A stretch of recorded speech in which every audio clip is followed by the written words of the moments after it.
Good morning, everyone. So we have huge news, brand new information in the Sebastian Rogers case when it comes to Katie and Chris Proudfoot. Tony Mathis, the spokesperson for Seth Rogers, Sebastian's biological father, confirmed that there's not one, two, three, not four, but 5 DCS reports that were filed when it comes to Katie and Chris having Sebastian. Starting in 2022, up until shortly before he was reported missing. Now, this is huge because we never knew that there was all of these DCS reports filed against Chris and Katie. Now, Tony didn't say what parent specifically has these reports open, but he did confirm and did give us a little token of information by saying that the mother could have been given a report because of the environment that she is allowing her son to live in. So that would indicate to me that at least one of those reports has to do with Katie.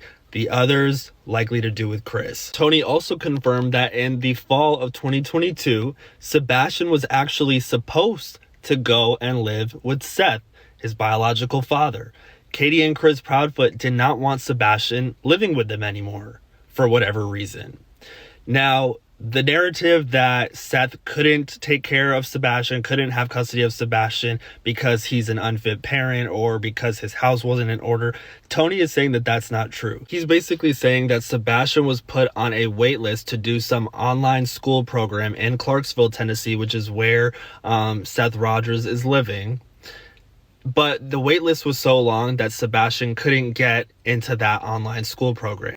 So Seth actually stated, instead of switching him out and putting him from one location to another location, let's just have him finish out the school year where he's at, and then they can make plans the next school year for him to do remote or an online program or go to a different school physically. Now, fast forward to November of 2023, just a few months before Sebastian went missing, more DCS reports were filed against Chris and or Katie.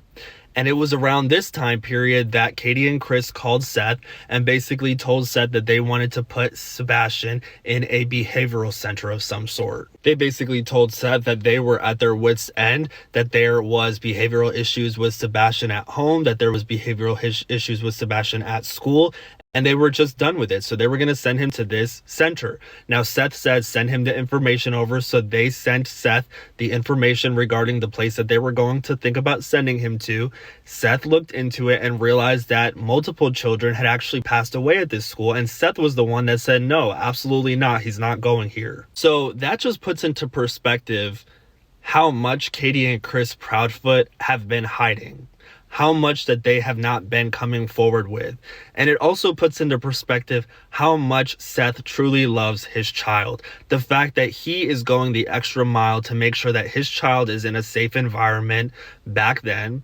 And even fast forward to now, his child's missing, and he is still the only parent who is actively trying to find Sebastian. This speaks volumes, you guys. I think that this sheds a whole new light on Katie and Chris Proudfoot when it comes to their alleged involvement in Sebastian's disappearance. And I think that this just further confirms my belief and a lot of your guys' beliefs that Chris and Katie both had motive, both had desire to no longer have Sebastian in their home.